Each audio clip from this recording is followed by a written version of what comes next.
भगवान श्री कृष्ण ने अपने ही पुत्र को कोढ़ी होने का श्राप क्यों दिया? आज हम आपको भगवान श्री कृष्ण और उनके पुत्र सांबा से जुड़ा एक पौराणिक प्रसंग बताएंगे। यह कथा पाकिस्तान के मुल्तान शहर में स्थित सूर्य मंदिर से भी जुड़ी हुई है। भविष्य पुराण, स्कंद पुराण और वराह पुराण में उल्लेखित है कि श्री कृष्ण ने स्वयं अपने पुत्र सांबा को कोढ़ी होने का श्राप दिया था। इस श्राप से मुक्ति पाने के लिए सांबा ने सूर्य मंदिर का निर्माण कराया था, जो पाकिस्तान के मुल्तान में स्थित है। इसे आदित्य मंदिर भी कहा जाता था। तो आइए जानते हैं कि भगवान श्री कृष्ण ने ऐसा क्यों किया। भगवान श्री कृष्ण की 8 रानियां थीं, जिनमें से एक रानी निषादराज जामवंत की पुत्री जामवंती थी। जामवंत रामायण और महाभारत दोनों कालों में उपस्थित एक महत्वपूर्ण पात्र थे।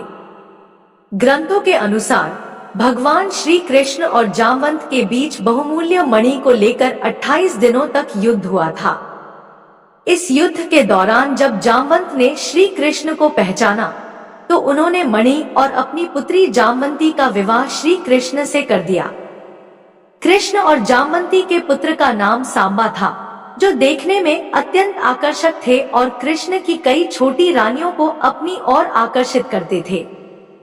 एक दिन कृष्ण की एक रानी ने सांबा की पत्नी का रूप धारण कर लिया और उसे आलिंगन किया। यह दृश्य देखकर श्री कृष्ण क्रोधित हो गए और उन्होंने अपने ही पुत्र सांबा को कोढ़ी होने का श्राप दे दिया। इसके अलावा उन्होंने यह भी श्राप दिया कि मृत्यु के बाद उसकी पत्नियों को डाकू अपहरण कर लेंगे। पुराणों में वर्णित है कि महर्षि कटक ने सांबा को इस कोढ़ से मुक्ति पाने के लिए सूर्य देव की पूजा करने की सलाह दी। इसके बाद सांबा ने चंद्रभागा नदी के किनारे मित्रवन में सूर्य देव के लिए एक मंदिर का निर्माण कराया और 12 वर्षों तक कठोर तपस्या की। तभी से चंद्रभागा नदी को कोढ़ रोगियों के लिए चमत्कारी माना जाने लगा और इस नदी में स्नान करने से कोढ़ ठीक होने की मान्यता है। मंदिर का इतिहास।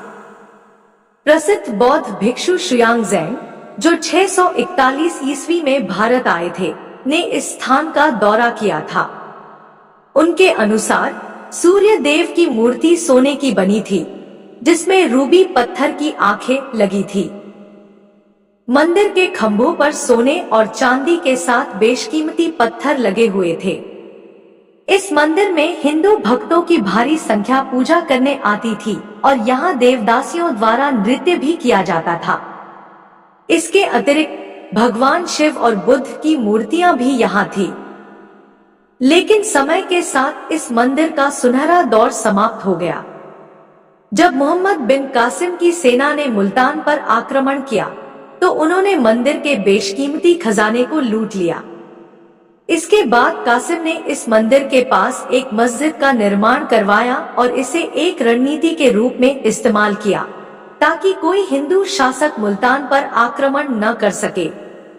10वीं शताब्दी में अलबेरुनी ने मुल्तान का दौरा किया था और 1026 ईस्वी में मोहम्मद गजनी ने इस मंदिर को पूरी तरह से नष्ट कर दिया। इसके बाद गजनी ने मंदिर को फिर से बनाने की कोई कोशिश नहीं होने दी और 11वीं शताब्दी तक कोई भी हिंदू अनुयायी इस मंदिर के दर्शन नहीं कर सका।